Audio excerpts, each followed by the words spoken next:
We are right in the middle of June, and a video that I have enjoyed making the last few summers in a row is the mid-year book freakout tag for readers, book reviewers, whatever, some book-related questions from the first half of the current year. And I think it's fun, so that's this video.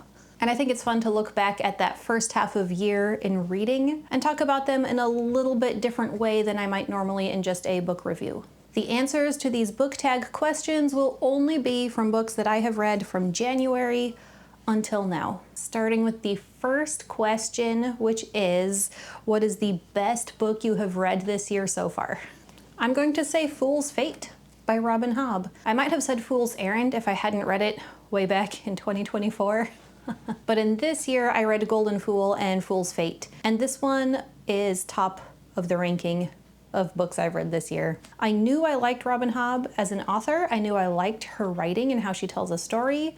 But once I started Fool's Errand, it was like, it's the first book in the third trilogy in the realm of the Elderlings. And so after reading two other trilogies before that one, starting that one just brought me back into those feelings of that world, those characters. And then once I read Golden Fool, I went straight into this one. Enjoyed the whole thing. A little bit at the end, felt like it took a long time to wrap up, but it was fine. And I was actually thinking recently about how in the first two trilogies, the Farseer trilogy and the Live Ship Traders trilogy, Hobb writes such hateable characters. You have Galen, you have Kyle, and reading this trilogy, there wasn't that character that we're just supposed to have really strong negative feelings for.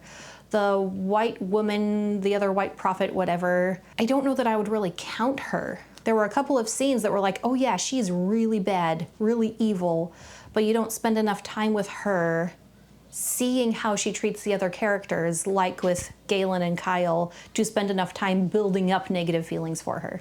And I think part of what I loved so much about this one was the culmination of the relationship between Fitz and the Fool.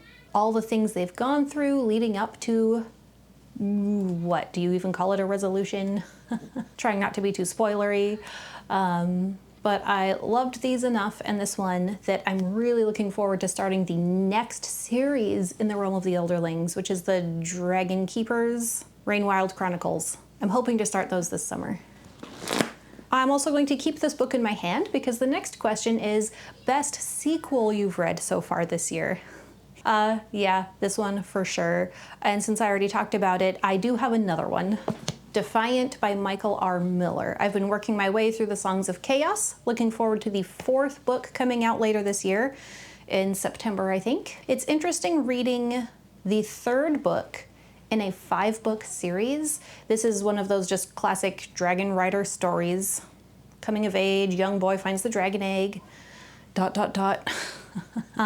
as far as this one's place in the overall story, since we're talking about good sequels, it doesn't just stand well on its own. You wouldn't just pull this out and read it. It's the middle of a 5-book series. But being the middle of a longer story arc, I thought it did a really good job of pulling in things from the first 2 books, feeling like it's starting to build up, but not too much because there's still 2 more books after this, and giving us enough of what's gonna have to happen in the next 2 books to bring this to resolution, what still has to be built up to get us to the end, that I am looking forward to those next 2 books to see where it goes. And it was not boring, like some middle books I think can be. You know, those middle books where it feels like nothing's really happening.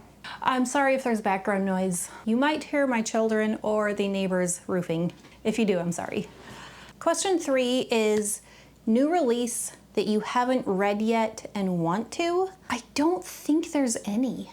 I did not care about reading Onyx Storm, which came out top of the year. The Emily Wilde's Compendium of Lost Tales I already read. The next question has to do with books that are releasing in the second half of the year, so I'll save those answers for that question. But as far as like new releases in this first half of the year, I'm not a huge fan of romantasy, dark fantasy, and there seems to be a lot of that. I'm a lot more into the classic style of fantasy. I did read a couple of other new releases, one of which I'll talk about in some of the later questions, and the other one, Dreams of the Fallen by A.S. Colworth. I don't think I'm answering any other questions with, but of course I will link it in the description. It's a little difficult for me to try to wade through all the new releases that are coming out and try to pick ones that I think seem really interesting to me, especially when I still have so many older books that I'm still catching up on.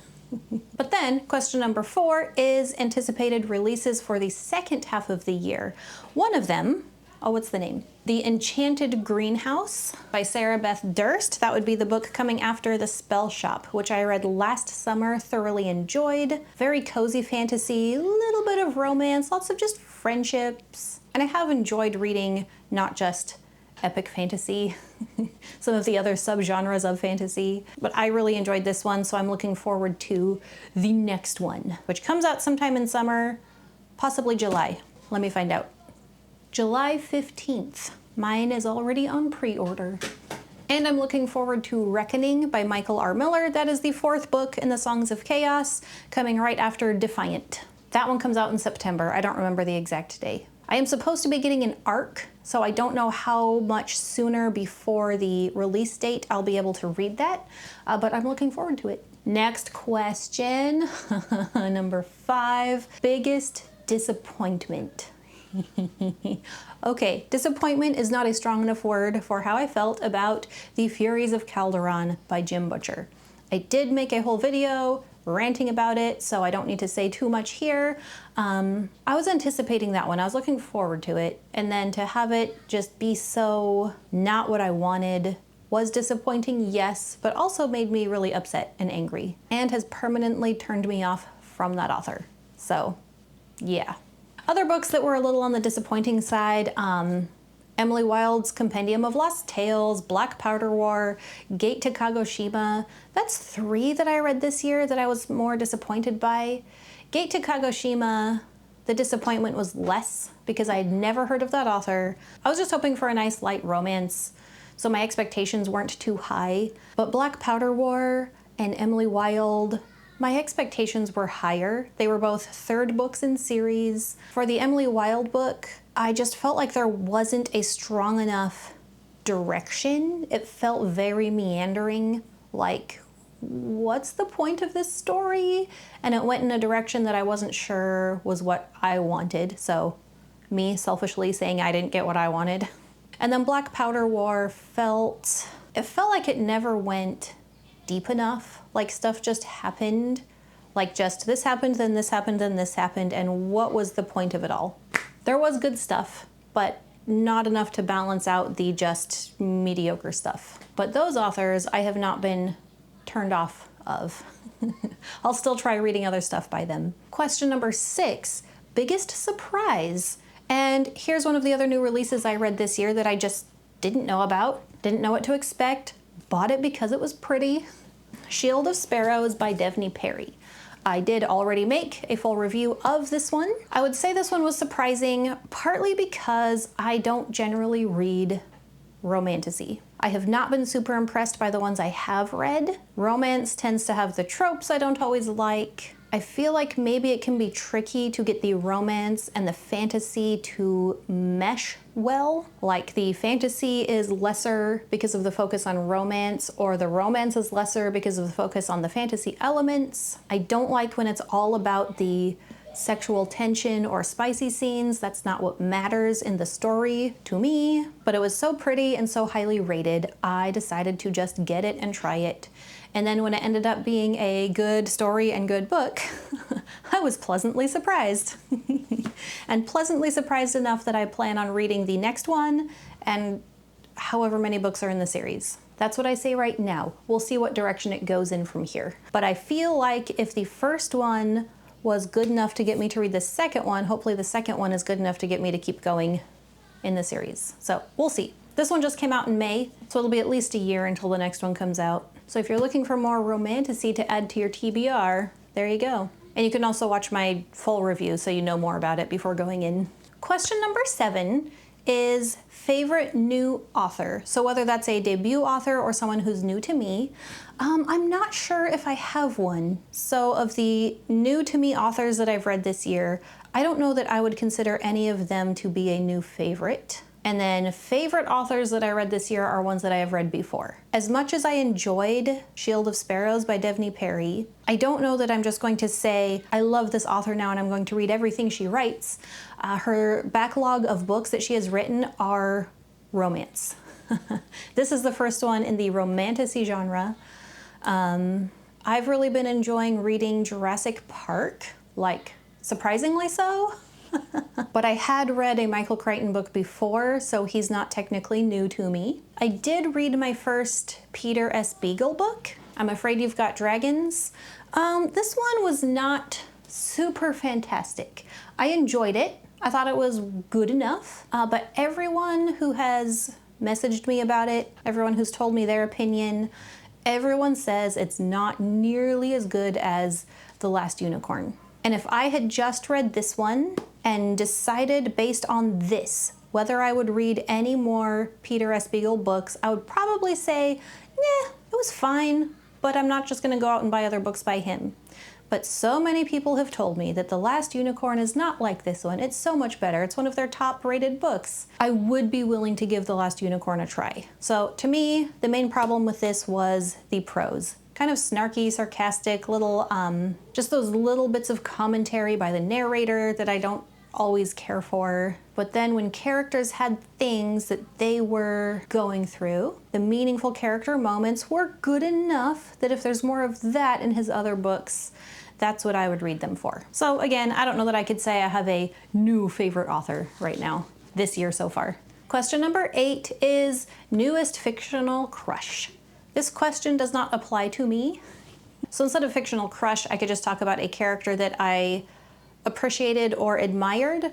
I did enjoy Thomel from Blood Over Bright Haven by M.L. Wong.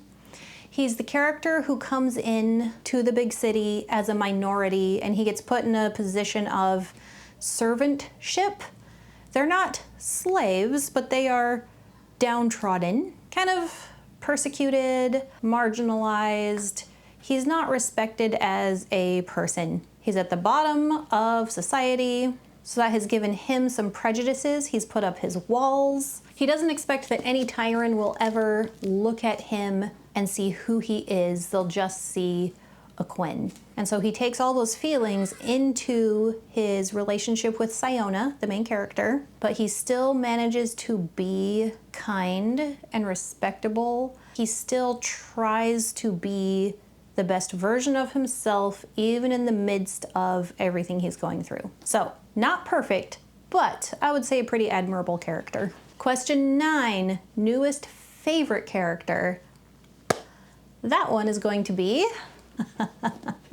from Robin Hobb again, Thick. I love Thick. There are so many things about Thick that I feel like I relate to. Relating to Thick as a character, but also to the other characters who work with him. Thick is the mentally disabled character, and that character type, that type of person, was so well portrayed by Robin Hobb, I think very realistically. For one, in the way that he actually is. She seems to understand the real personhood of a person like Thick, and how taking care of Thick would affect the people who either care about him or have responsibility for him, how that strains his relationship with Fitz. I'll try not to give spoilers, but just the progression of Thick's character and his relationships with everyone, I loved how she handled it. I loved that she didn't make Thick the subject of abuse, that he wasn't just used as a plot device. Of course he was a little, that's how you do storytelling. You introduce this type of character, and the type of character that they are affects the plot, but it wasn't just plot device. It was also Thick, the person. I really appreciated that, and there is a super poignant scene, made me cry the most out of probably any book I've read this year. In fact, that's one of the questions, so spoiler for a later question. I shouldn't say what the poignant moment was because that's a spoiler, but newest favorite character this year, Thick. And question 10 is a book that made you cry. Fool's Fate, mostly having to do with Thick. I don't think any of the other character interactions made me cry. Maybe a little with Fitz and the Fool, I don't remember. I just remember that scene of Fitz and Thick and bawling over it. So that's the one. Question 11 is a book that made you happy. I feel like that's kind of a weird question. We don't always read books that are supposed to bring out happy feelings. Sometimes a really well-told story dives deeper into not so happy feelings. But for this one, I am going to say Dreams of the Fallen by A.S. Colworth. Maybe I said that wasn't going to be the answer to one of these questions. Here's what made me happy about it. If you've watched my last couple of videos, you already know. So I had just DNF'd The Furies of Calderon by Jim Butcher over some of the horrible sexism contained within. And straight from there went into Dreams of the Fallen. Brand new book by a fairly new author. It's not his debut novel, but it's one of his first. And it was devoid of sexism. He was just telling a story in which the male characters and female characters were just told as characters. And that was so refreshing, and I was so thankful to have read it. I messaged the author and thanked him. Question 12 is, what is the most beautiful book that you have bought or acquired this year? I have 2, maybe 3. I lied, there's more. That's how you know I'm a book person. So I will not spend much time on each of these. I'll just show off how pretty they are. I'm Afraid You've Got Dragons. I've actually followed both artists that took part in this cover design on Instagram for a while. I love it, think it's beautiful. I love a good blue and gold book with dragons. I just picked up the Bone Ships a couple of days ago, and while it might not be classified as beautiful, I still love this aesthetic of like the old parchment with inked lines. The spine has the shade of red that I'm fond of. Emily Wilde's Compendium of Lost Tales. All 3 of these have just been lovely, and I love seeing them on my shelf. I love when not just the front is pretty, but also the spine. The Forgotten Beasts of Eld, I got the 50th anniversary edition, so the dust jacket is pretty, but also the art on the actual cover all the way around. Love it! Uprooted by Naomi Novik, same author as the Temeraire series, so I am going to give another one of her books a try, one that comes highly rated, and also it is beautiful, beautifully done. Pretty spine, pretty cover. It's hard to say no to a pretty book. And then the one that I bought because it was lovely, knowing nothing about it, Shield of Sparrows. And this one does not just have a lovely dust jacket, like the Beasts of Eld, also has beautiful gold detailing on the cover, and then amazingly lovely interior art. So I do love collecting beautiful books. There are 2 more questions. I thought I was going to film multiple videos today, but it is very warm in here, so once these 2 questions are done, I am also done for today. Question 13 is, what books do you still need to read by the end of this year? I don't like this question because I don't need to read anything. I read because I want to. However, I am currently reading Jurassic Park, which is my Patreon read-along right now. There is a new Jurassic Park, Jurassic World movie coming out sometime in July. I don't know what it's called. I watched the trailer. My husband is a huge Jurassic Park fan. The first movie and the first book are a couple of his favorite pieces of media ever. So this new movie coming out, we have decided we are going to watch the first 6 movies, like one a week before the new movie comes out. And we do have a copy of the book, which I have never read. So I asked my husband if he would like to do a read-along with me. And then I was like, my husband's in my Discord. Why not just do a whole Patreon read-along? And I don't know why it has taken me so long to read this book. I am currently on page 84. I am really enjoying it. I had kind of forgotten what Michael Crichton's writing style was like. All I really remember from reading Timeline, which is the one I've read, was that it was super duper slow for a long time, lots of setup, and then payoffs are all towards the end, which is a writing style I've gotten more used to having read Brandon Sanderson. And so now I know more what to expect. And the storytelling is so much more intricate. Like there's so many more extra things that are going to be coming together. The characterization is enough different from the movie that I'm not even picturing the movie characters in my mind. And I love how intellectual it also is, because it does not feel intellectually pretentious. It just feels like, to tell you this story, I'm also going to teach you about this thing that has to do with it, so that you as the reader have the knowledge you need to really appreciate the story being told. So, enjoying this a lot so far. The other one I might say I need to read is Reckoning by Michael R. Miller. And the only reason it's on my need to read list is because I'm on the ARC team, so I will want to read it and review it before its release date, which I'm hoping is not a problem because I have so many books I'm trying to read, and since it comes out in September, hopefully I'll be getting the ARC like a month ahead because I'm a slow reader, but we'll see. And the last question, 14, is content creators that I have been loving.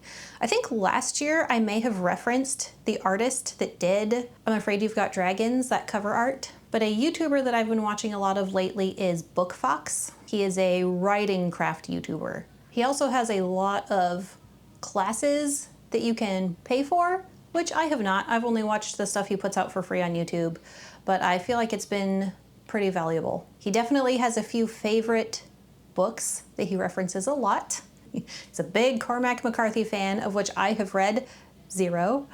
But I appreciate watching writing craft videos from people who are not just in the fantasy genre, because it's what I primarily like to read. The stories that I have started are all in the fantasy genre, and there's a certain type of writing craft that goes with building your own world, building magic, deciding what you are going to add that is completely fictional and larger world scale stuff that can easily overshadow the other aspects of storytelling. So by watching writing craft videos, or just taking in knowledge from people outside of the fantasy world, it's making sure that I am learning stuff that is just good storytelling, no matter the genre. So if you head to the description of this video, I will link the books I have talked about. I will link Bookfox's YouTube channel, my Instagram, my Patreon. Patrons, appreciate you guys a lot. And I'm really enjoying our Jurassic Park read along. I'm going to stop my camera and air out this room. Whew, happy reading. Bye.